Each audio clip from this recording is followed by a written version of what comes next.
ท่านខ្ញុំចង់ធ្វើបញ្ហាទៅដល់ដែរបងប្អូនគាត់ប្រើ broker Agnes ដែលជួបបញ្ហាដាក់លុយអត់ចូលក៏លុយ late ឬក៏អីចឹងបញ្ហាទៅដល់នឹងលុយកាត់ដែលយើង transfer បងប្អូនណាអញ្ចឹងការដាក់លុយគឺមានបញ្ហាគឺមានច្រើនដែលជួបប្រទះច្រើនគឺបញ្ហាទី1គឺបងប្អូនប្រើកងធនាគារដែលខុសពីតាក់ញ៉ាំបានដែលយើងបង្កើត account ឧទាហរណ៍ថាយើងបង្កើត account ហើយបងប្អូនប្រើតាក់ញ៉ាំបានរបស់ខ្លួនឯងផ្ទាល់ account នេះអញ្ចឹងណាតែបងប្អូនយកកងធនាគាររបស់បងប្អូនយើងដូចជាបងប្អូនឬក៏បងស្រីឬក៏កងធនាគាររបស់ប្រពន្ធអញ្ចឹងចោះយកទៅចូលលុយអញ្ចឹងគឺអត់ចូលទេណាដោយសារតាក់ញ៉ាំបានក្នុងកងធនាគារហើយតាក់ញ៉ាំបានក្នុង account នេះគឺវាខុសគ្នាអញ្ចឹងអត់ចូលលុយទេទី1ទី2គឺចង្កាត់មានបញ្ហា error នៅពេលយើងដាក់លុយចំពេល system កំពុងតែ update account កំពុង update អញ្ចឹងវាអាចនឹងស្ទះដែរបងប្អូនណាអាចនឹងស្ទះដែរអញ្ចឹងនៅពេលមានបញ្ហាអញ្ចឹងបងប្អូនចូលទៅកន្លែងdetail នេះមក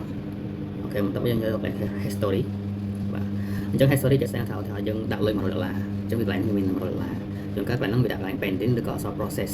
ឬក៏ done ជួនកាល done ហើយក៏លុយអត់ចូលក៏មានដែរអញ្ចឹងណាអញ្ចឹងបងប្អូនចុចលើនឹងមកអូខេបន្ទាប់មកវានឹង load កន្លែងនេះគេ support បងចុចកន្លែងគេ support នេះបងប្អូនណាកន្លែងគេ support ហ្នឹងបងប្អូនចុចលើវាអូខេអញ្ចឹង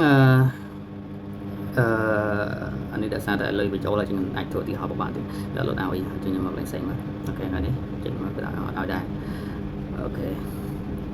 មកនេះមកអូខេនឹងឡើងឲ្យបងណាចឹងឧទាហរណ៍បើចេញមកអញ្ចឹងយើងគេ support បងប្អូនរើសយក account យើងមកអូខេ account យើងមួយមក account មួយណាដែលកំពុងតែ process ឬក៏ reject ចឹងណា account មួយទៅ account របស់យើងចេញមកតមកយើងយកកន្លែងតិចហើយវាបើសិនជាលុយយើងដកហើយឬក៏ដាក់ហើយត្រឹមត្រូវអស់ហើយកុំតែវាយូរចូលយើងយកកន្លែង delay នេះមកណាខាងលើនេះ delay ឬក៏យើងដាក់លុយខុសយើងដាក់ក្នុងកង់ក្នុង account យើងដាក់100បែរជាយើងបាញ់ទៅ200ឬក៏យើងបាញ់ខុសពីចំនួនដែលលុយយើងដិតនៅក្នុង account នេះណាយើងយក correct account ឲ្យ amount នេះបងប្អូនណាហ្នឹងហើយវាចាំតែប៉ុណ្្នឹងទេដាក់មកថាយើងដាក់លុយទៅឬក៏ដកលុយទៅអត់ឃើញចូលហើយយើងយក delay មកអូខេបន្ទាប់មកនេះអាកន្លែងនេះ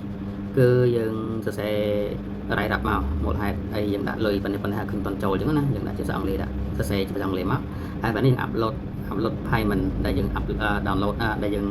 ដកលុយហើយកន្លែងយើងដកហ្នឹងវាមានកន្លែងអក្សរដកលុយហ្នឹងយើងចុចទៅហ្នឹងមកឬក៏យើងបញ្ចូលលុយយើងបាញ់លុយចូលហើយវាអត់ទាន់ចូលយើង update យើង upload នេះ file នេះ upload screenshot ធនាគារអញ្ចឹងដាក់ចូលមកហើយយើង submit ទៅគឺវានឹង process ឲ្យលឿនហ្នឹងបងប្អូនណា